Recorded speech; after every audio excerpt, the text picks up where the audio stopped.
Hello বন্ধুরা, welcome back to my channel. কেমন আছেন আপনারা সবাই? আশা করি আপনারা সবাই খুব ভালো আছেন। আজকে আবার নিয়ে হাজির হলাম কিছু দুর্দান্ত কিচেন টিপস নিয়ে, যেগুলো জানা থাকলে আপনাদের সংসারের প্রত্যেকটি কাজ খুব সহজ হয়ে যাবে। তো চলুন চটপট করে ভিডিওটি শুরু করা যাক। বন্ধুরা, মাসের প্রথমেই যখন আমরা মুদিখানা জিনিসগুলো কিনে আনি, সেই জিনিসগুলোকে আমরা সবাই তো গুছিয়ে রাখি। তা সত্ত্বেও দেখবেন বাড়তি কিছু জিনিস, বাড়তি কিছু প্যাকেট থেকে যায়, যেগুলোকে রাখার জায়গা ঠিক হয় না। আর এখানে ওখানে আমরা রেখে দিই, অনেক সময় খুঁজেও পাওয়া যায় না। ঠিকঠাক মতো না রাখার ফলে সেই জিনিসগুলো অনেক সময় নষ্ট হয়ে যায়। তো তার জন্য একটা দারুণ আইডিয়া শেয়ার করছি, দেখুন কতটা কাজে আসবে। তার জন্য কী করতে হবে, নিয়ে নিতে হবে একটা হ্যাঙ্গার আর কয়েকটি কাপড় শুকোনোর ক্লিপগুলো নিয়ে নিন। এবার এই কাপড় শুকোনোর ক্লিপগুলোকে হ্যাঙ্গারের মধ্যে একটা একটা করে লাগিয়ে দিন। লাগিয়ে দেওয়ার পরে এবার যে বাড়তি প্যাকেটগুলো রয়েছে সেই প্যাকেটগুলোকে নিন আর ক্লিপের মধ্যে আটকে দিন। এই যে দেখুন বন্ধুরা, তো এইভাবে দেখবেন বন্ধুরা, প্রত্যেকটি প্যাকেট প্রত্যেকটি ক্লিপের সাহায্যে খুব ভালো মতো আটকে যাবে। আর আমরা খুব সহজেই এই প্যাকেটগুলোকে হ্যাঙ্গারের মধ্যে অর্গানাইজ করে রাখতে পারবো। তাহলে কিন্তু আর এই প্যাকেটগুলো বা এই বাড়তি গ্রসারি জিনিসগুলো এদিক ওদিক ছড়িয়ে ছিটিয়ে থাকবে না। আর সবচেয়ে বড় কথা হচ্ছে হ্যাঙ্গার, তো হ্যাঙ্গার যে কোনো জায়গায় আমরা হ্যাং করে রাখতে পারবো। যদি আরও প্যাকেট, আরও বেশি জিনিস রয়েছে, সেক্ষেত্রে আরও 2-3টে হ্যাঙ্গার নিয়ে আপনারা এইভাবে এই জিনিসগুলোকে অর্গানাইজ করতে পারেন। আশা করছি আইডিয়াটি খুব কাজে দেবে। চলে এলাম পরবর্তী আইডিয়া নিয়ে। বন্ধুরা, এই যে ইউজ অ্যান্ড থ্রো মাস্কগুলো আমরা ইউজ করার পরে ফেলে দিই, বন্ধুরা একটা দারুণ আইডিয়া শেয়ার করব। তো দেখুন বন্ধুরা, এই মাস্কের মুখটা আমি কেটে দিচ্ছি কাঁচির সাহায্যে। কেটে দিলেই দেখবেন একটা পকেট মতো তৈরি হয়ে যাবে। এই যে দেখুন বন্ধুরা, এটা খুলে না পকেটের মতো তৈরি হয়ে যাবে। এবার আমাদের কি করতে হবে, নিয়ে নিতে হবে একটা গায়ে মাখা সাবান। তো গায়ে মাখা সাবান নিয়ে না এবার এই সাবানটিকে এই পকেটের মধ্যে ঢুকিয়ে দিন। ঢুকিয়ে দেওয়ার পরে আবারও এই মাস্কের মুখটিকে বন্ধ করে দিতে হবে। তো এখানে না আমি একটা গার্ডারের সাহায্যে মুখটিকে বন্ধ করে দিচ্ছি। মুখটিকে বন্ধ করে দেওয়ার পরে এবার দেখবেন এই মাস্কটিকে আপনারা যে কোনো জায়গায় হ্যাং করতে পারবেন। যে কোনো জায়গায় মানে যেমন কিচেন সিঙ্কের কলের মধ্যে এইভাবে ঝুলিয়ে দিন, ঠিক একইভাবে বাথরুমের কলের মধ্যেও ঝুলিয়ে দিতে পারেন বা ওয়াশ বেসিনের কলের মধ্যেও ঝুলিয়ে দিতে পারেন। এতে কি হবে, হাত ধুতে সুবিধা হবে। এমনিতে এই জায়গাগুলোতে আমরা হ্যান্ড ওয়াশ বা সাবান রেখে থাকি, তো সেক্ষেত্রে সাবান রাখলে সেই জায়গাটি খুব নোংরা হয়ে যায় বা সেই সাবানটি খুব তাড়াতাড়ি গলে যায়। তাই যদি এই সাবানটিকে আমরা এইভাবে যদি হ্যাং করে ইউজ করতে পারি, তাহলে দেখবেন হাত ধুতে যেমন আমাদের সুবিধা হবে, সেরকম সাবানের যে এক্সট্রা জল সেটা কিন্তু খুব সহজেই ড্রেন হয়ে যাবে। যার ফলে সাবানটি সবসময় শুকনো থাকবে, তাড়াতাড়ি গলে যাবে না, অনেক দিন পর্যন্ত চলবে আর দেখতেও কিন্তু ভালো লাগে। তাই কেমন লাগলো আইডিয়াটি অবশ্যই জানাবেন। তো চলুন এবার দেখে নেওয়া যাক পরবর্তী টিপসটা। বন্ধুরা, শীতকালে আমাদের প্রচুর জামা কাপড় হয় আর মোটা মোটা জ্যাকেট, সোয়েটার, এগুলো তো আমরা শীতকালে পরেই থাকি। আর ওগুলো কাচার সময় কিন্তু আমাদের খুব কষ্ট হয়, জল নিংড়ানো যায় না ঠিক মতো। শীতকালে রোদও তো ঠিক মতো হয় না, শুকোতে 2 থেকে 3 দিন লেগে যায়। তাই আজকে আমি একটা দারুণ আইডিয়া শেয়ার করব। নিয়ে নিতে হবে এরকম একটা ঘর মোছার মপ। আজকাল দেখবেন প্রত্যেক বাড়িতে কিন্তু এরকম মপ থেকেই থাকে। তো এবার কি করব, এই জামা কাপড়গুলোকে না এই মপের যে স্পিনটা রয়েছে সেই স্পিনের মধ্যে রেখে এইভাবে না একটু ঘুরিয়ে নিলেই দেখবেন জামা কাপড়ের মধ্যে থেকে যত জল থাকবে সেগুলো খুব সহজেই নিংড়ে বেরিয়ে যাবে। দেখতেই পাচ্ছেন।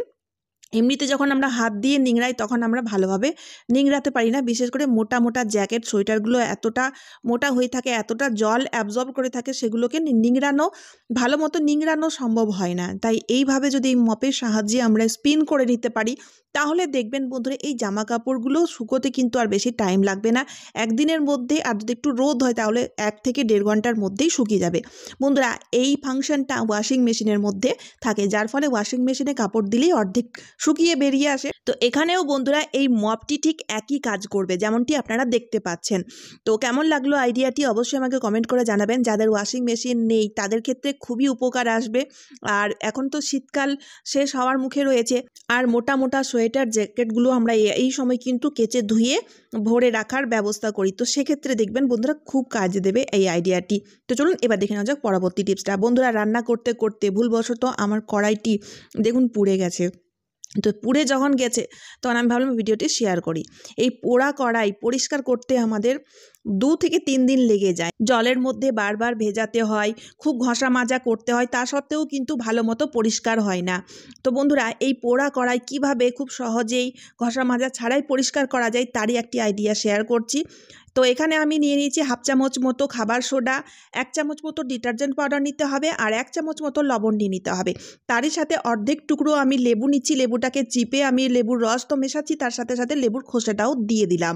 ঠিক আছে, এবার আমাদের নিয়ে নিতে হবে জল আমাদের একটু বেশি পরিমাণে নিতে হবে, যাতে কড়াইয়ের পুরা দাগগুলো পুরোপুরিভাবে জলে ডুবে যায়। এবার গ্যাসের ফ্লেমটাকে হাইতে রেখে ভালো মতো করে 1 থেকে 2 মিনিটের জন্য ফুটিয়ে নিন। তখন বন্ধুরা হাতা, খুন্তি বা ঝাঁঝরির সাহায্যে এইভাবে নাড়াচাড়া করতে হবে। এতে কি হবে, কড়াইয়ের পোড়া দাগগুলো খুব সহজেই দেখবেন পরিষ্কার হয়ে যাবে। এমনিতেই যখন জলটা ফুটবে তখন দেখবেন কড়াইয়ের পোড়া দাগগুলো পরিষ্কার হতে শুরু করবে, একদম আলগা হয়ে যাবে। আলগা হয়ে গেলেই যখন আপনার হাতা খুন্তির সাহায্যে এভাবে নাড়াচাড়া করবেন তখন দেখবেন একদমই পরিষ্কার হয়ে যাবে। 1 থেকে 2 মিনিট পর্যন্ত এভাবে ফোটাতে হবে।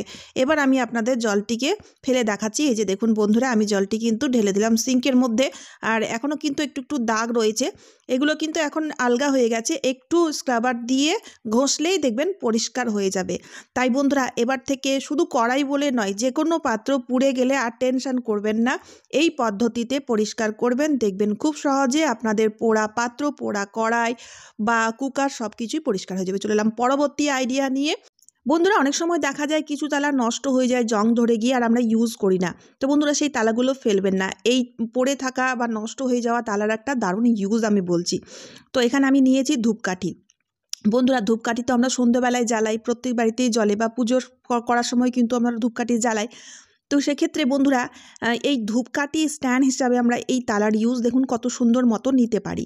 তো যেখানে আমরা চাবি ঢোকাই সেই জায়গাটাতে ধূপকাঠিগুলোকে ঢুকিয়ে দিন। ঠিক আছে, তো একটা তালাতে মোটামুটি 3 থেকে 4টি ধূপকাঠি আপনারা রেখে জ্বালাতে পারবেন। এতে কিন্তু আপনাদের আর ধূপকাঠি স্ট্যান্ডের প্রয়োজন পড়বে না। আবার অনেক সময় দেখা যায় ধূপকাঠি জ্বালাতে হবে কিন্তু ধূপকাঠি স্ট্যান্ডটা আর খুঁজে পাওয়া যাচ্ছে না। তখন বন্ধুরা, সেই এমার্জেন্সি টাইমে দেখুন তালা তো প্রত্যেক বাড়িতেই থাকে, সেই তালার ইউজ নিয়ে আপনারা এই পদ্ধতিতে ধূপকাঠি জ্বালাতে পারবেন। আর যে কোনো জায়গায় আপনারা এটিকে মুভও করতে পারবেন।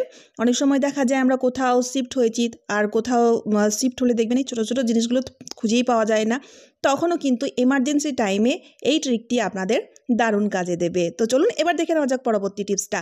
বন্ধুরা, অনেক সময় দেখা যায় পেন নষ্ট হলে পেনগুলোকে আমরা ফেলে দিই, কিন্তু বন্ধুরা পেন ফেলে দিলে ওই পেনের ঢাকনাগুলো ফেলবেন না। এই পেনের ঢাকনা দিয়ে আমরা অনেক কাজ করতে পারি। তার মধ্যে একটা আইডিয়া আমি আপনাদের সাথে শেয়ার করছি। অনেক সময় দেখা যায় বন্ধুরা অনেক জামা কাপড় কাচা হয়ে গেছে আর অতগুলো ক্লথ ক্লিপও নেই, তখন বন্ধুরা কি করবেন, এই ঢাকনা দিয়ে কাপড়গুলোকে আটকে দিবেন এইভাবে। এতে কি হবে, এই কাপড়গুলো কিন্তু আর হাওয়াতে উড়ে যাবে না বা পড়েও যাবে না। তাছাড়াও বন্ধুরা, আমরা যখন বাইরে কোথাও বেড়াতে যাই, হোটেলে থাকি, তখন যখন আমরা কাপড় শুকোতে দিই তখন কি করবেন বন্ধুরা, দেখুন ক্লথ ক্লিপ তো নিয়ে আমরা কোথাও ঘুরতে যাব না, ঘুরতে গেলে আর পেন কিন্তু প্রত্যেকের কাছেই থাকবে। তো পেনের ঢাকনা দিয়ে কাপড়গুলোকে এভাবে আটকে দিলে সেই কাপড়গুলো আর হাওয়াতে উড়ে যাবে না বা পড়ে যাবে না। তাই দেখুন বন্ধুরা, আইডিয়াটি কতটা কাজে লাগতে পারে। তো চলুন এবার দেখে নেওয়া যাক পরবর্তী টিপসটা। বন্ধুরা, আমি এখানে কড়াইয়ে তেল গরম করতে বসিয়েছি। এবার তেলটা যেই একটু গরম হয়ে যাবে তখন অল্প একটু লবণ দিয়ে দিলাম তেলের মধ্যে। তো বন্ধুরা, অনেক সময় যখন আমরা পুরি ভাজি বা পকোড়া বা বড়া টড়া ভাজলে দেখবেন অনেক তেল শুষে নেই। তো অনেক তেল শুষে নিলে না সেই জিনিসটা খেতেও অতটা ভালো লাগে না। আবার তেল যেহেতু আমাদের শরীরের পক্ষে খুবই ক্ষতিকর, তাই তেল একটু অ্যাভয়েড করাটাই ভালো। তো তার জন্য বন্ধুরা, এই তেলের মধ্যে যদি অল্প একটু লবণ দিয়ে দিতে পারেন, তারপরে লুচি ভাজুন বা যে কোনো বড়া বা পকোড়া ভাজুন না কেন, দেখবেন বেশি তেল কিন্তু অ্যাবজর্ব করবে না। তাই বন্ধুরা, যখনই আপনারা ডিপ ফ্রাই জাতীয় কোনো জিনিস করবেন তখন এই ট্রিকটি অবশ্যই করবেন। আর দেখবেন লুচি ভাজলে লুচিগুলো কিন্তু একদম ফোলা ফোলা হবে আর তেলটাও কিন্তু নোংরা হবে না। তাই আশা করছি এই আইডিয়াটিও আপনাদের প্রত্যেক দিনের জীবনে খুবই কাজে আসবে। তো চলুন বন্ধুরা, আজকের মতো এই পর্যন্ত। আশা করি ভিডিওটি আপনাদের খুবই উপকারে আসবে, তাই ভিডিওটি শেয়ার করতে ভুলবেন না। তার সাথে সাথে বন্ধুরা, চ্যানেলটিকে সাবস্ক্রাইব করে অবশ্যই আমার পাশে থাকবেন। তো চলুন আবারও দেখা হচ্ছে অন্য কোনো নতুন ভিডিওতে। টাটা বন্ধুরা।